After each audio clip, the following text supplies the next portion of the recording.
আসসালামু আলাইকুম, সবাইকে স্বাগত জানাচ্ছি নতুন একটি ভিডিওতে। আমি আপনাদের সাথে আছি শৌকত আকবর। স্মার্ট ফিক্স হাবের পক্ষ থেকে স্বাগত জানাচ্ছি। এই মুহূর্তে আমার হাতে একটি ফোন দেখতে পাচ্ছেন, এটি হচ্ছে স্যামসং মডেলের একটি ফোন। এই ফোনের প্রবলেম হচ্ছে কাস্টমারের বক্তব্য অনুযায়ী যে ফোনটা অন হয়, স্যামসং লোগোটা আসে, দেন হচ্ছে ফোনটা বন্ধ হয়ে যায়। সো ভিডিওটা যেহেতু লম্বা হচ্ছে সেহেতু আমি ভিডিওর পেছনের যে ভ্যাকশেলটা থাকে ওইটা খুলে নিলাম। তো আমিও মিটারের সাহায্যে একটু করে দেখলাম যে ফোনের আদৌ প্রবলেমটা কোথায়। চার্জে লাগাইলাম এবং ভোল্টেজ 0.6 নিচ্ছিল। পর্যাপ্ত পরিমাণ চার্জ আছে ফোনে, কাস্টমার বলল 100% চার্জ আছে। তো আমি ফোনটা ধীরে ধীরে খুলে নিলাম, স্ক্রুগুলো খুলে নিলাম, দেন হচ্ছে ব্যাটারির ফিউজটা যেটা আছে ওইটা চেক করলাম ওইটা চেঞ্জ করা হয়েছে কিনা কিংবা কেউ কাজ করছে কিনা। আপনারা দেখতে পাচ্ছেন যে আমি একটু ভালো করে দেখাচ্ছি, এই যে ওই ফিউজটা কিন্তু চেঞ্জ করা হয় নাই। তো প্রথমত আমরা এটা একটু চেঞ্জ করে দেখব যে আদৌ কি এইখান থেকে আসতেছে কিনা।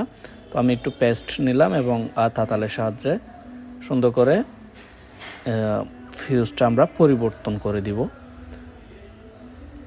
তো বিশেষ করে এই প্রবলেমগুলো ফিউজ থেকে এসে থাকে, আবার মাঝে মধ্যে শর্ট থাকলেও এসে থাকে। আমি মিটারের সাহায্যে মেপে দেখছিলাম যে বোর্ডের মধ্যে কোনো শর্ট আছে কিনা।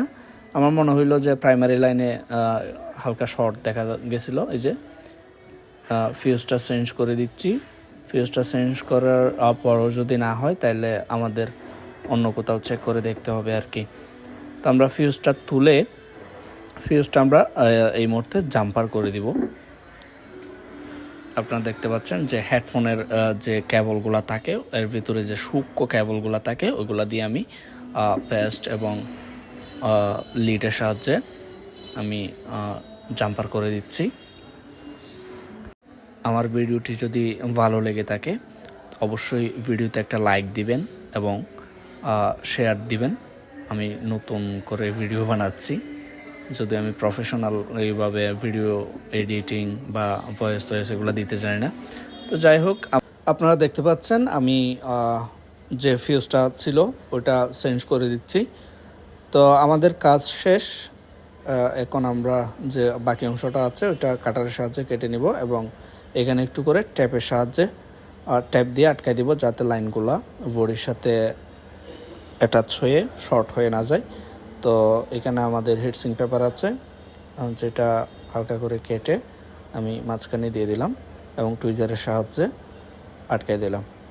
তারপর আমাদের ব্যাটারি কানেক্টরটা লাগাই দেখব যে আমাদের ফোনটা চালু হয় কিনা। এখানে আরও একটা বিষয় আমি আপনাদেরকে জানাই রাখি যে আমি টুইজারের সাহায্যে বাটনটা পাওয়ার বাটনে চাপলাম, কারণ পাওয়ার বাটনের যে লেয়ারটা থাকে উপরে ওইটাও শর্ট হওয়ার সম্ভাবনা থাকে, যার কারণে ওইটা আমি তুলে ফেলছিলাম। তো পরে আমাদের যে ফিউজটা চেঞ্জ করছিলাম ওইটার সাহায্যে হয় নাই। 4G আইসিতে 4G আইসিতে একটু শর্ট ছিল, আমি 4G আইসিটা উপরে যে টিন শেলটা থাকে ওইটা তুলে ওয়াশ করে দিছি এবং শর্টটা কেটে গেছে। তো ফোনটা দেখতে পাচ্ছেন আমাদের অন হয়ে গেছে। তো আজকের ভিডিও এই পর্যন্ত। সবাই ভালো থাকবেন, সুস্থ থাকবেন। আল্লাহ হাফেজ।